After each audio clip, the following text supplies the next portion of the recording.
Deep in the forest, there was a tiny, little cottage. No sign on the door, no curtains on the windows. Moss grew on the rooftop, and a lazy wisp of smoke drifted from the chimney.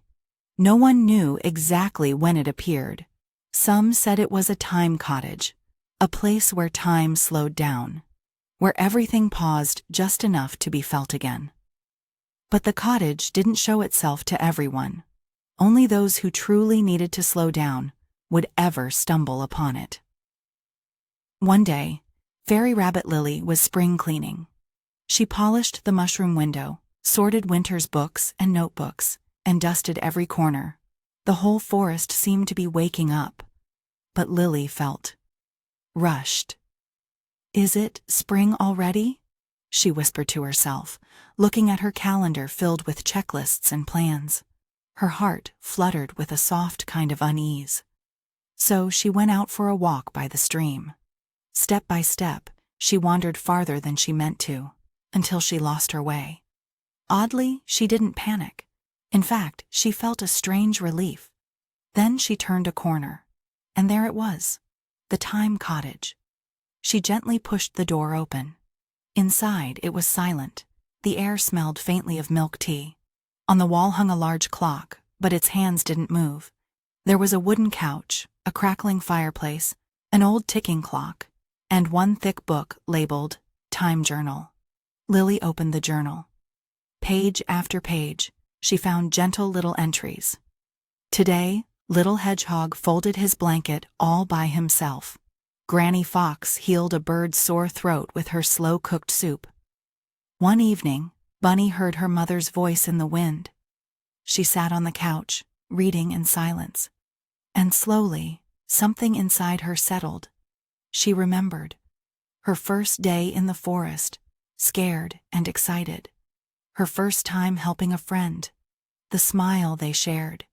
Her first time sitting under the moonlight, hearing her own heartbeat. She realized these quiet, slow moments were what she truly treasured. As she prepared to leave, she noticed an old wooden box by the wall. On it was written, "Leave behind a moment you wish to remember." Inside were tiny notes. "I want to remember the day I said thank you, bravely. I want to remember the day I didn't run away, but faced it. I want to remember that cup of cocoa I shared with a friend." Lily smiled and gently wrote, "I want to remember this quiet night, where time stood still, but my heart felt full." She placed the note inside. The cottage's clock gave a soft ding, as if it approved. When Lily stepped outside, the sky had turned a soft, golden hue. The forest was the same, but she wasn't. "I don't need to do everything quickly.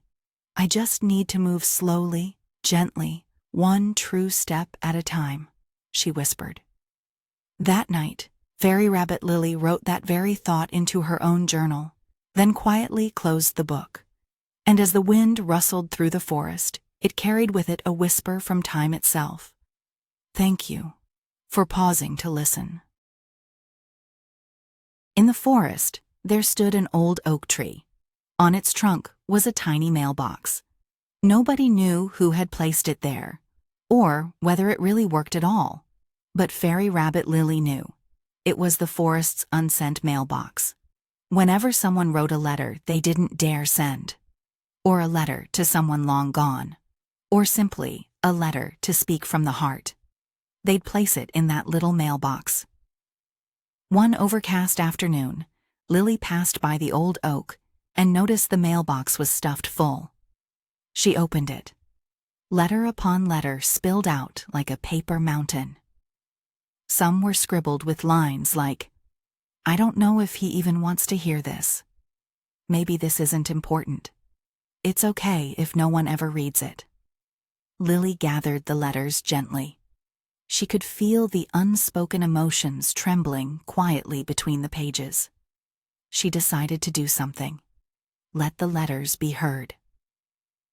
Back at her mushroom house, she rolled out a forest map and marked 5 special places where the wind of letters would most likely pass: the lakeside, treetop trail, fox hill, glowgrass meadow, and the silent valley. She sealed each letter in a transparent cloud envelope, tied them with glowing ribbons, and whispered, "They don't need to reach someone, they just need to be heard." At the lakeside, where the clouds reflected on still water, she opened the first letter. "Dear you, I've been wondering, if I had said sorry one more time, would we still be like before?" She read it aloud. The wind stirred gently, and the letter turned into silver light drifting across the lake. In the treetop trail, Lily perched on swaying branches and read another. "I really miss you, but I know you've moved on. Thank you for once loving me."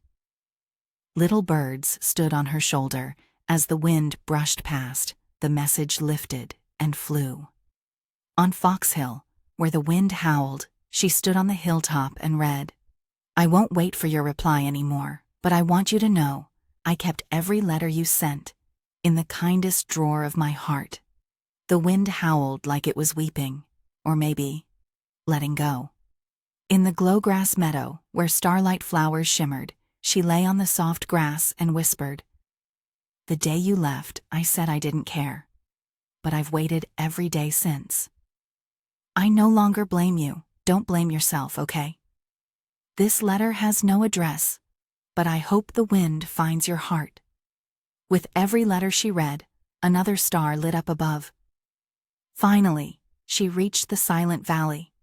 It was still, like the world was holding its breath.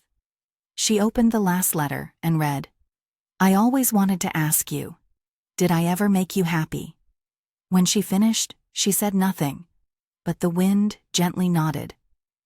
That night, a very special wind blew through the forest. It had no name and no direction. But in their dreams, every creature heard a voice saying, "I heard you." And the mailbox beneath the old oak? It was empty now, but glowing, like a heart that had just completed a quiet magic. Fairy Rabbit Lily sat by her window, watching stars light up one by one. Some letters, even if never sent, will always be understood.